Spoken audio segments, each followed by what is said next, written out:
Birodar, hasbunallohu va ni'mal vakil deyishni o'rgan. Yuragingdan chiqsin. Ishonib turib ayt.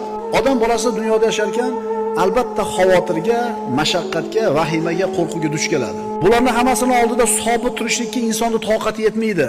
Chunki inson ojiz, inson zaif qilib yaratilgan.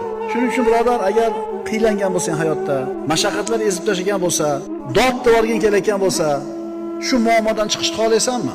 Hamma narsaning ishi, hukmi o'zini qo'lida bo'lgan Allohga topshirishing. Uni o'ziga tavakkul qil. Seni shioring hasbunallohu va ni'mal vakil bo'lsin. Allohning o'zi kifoya bizga. U vakillikka o'ta loyiq. Puling ozayib ketdi, davlating kamayib ketdi, qarzga botib qolding.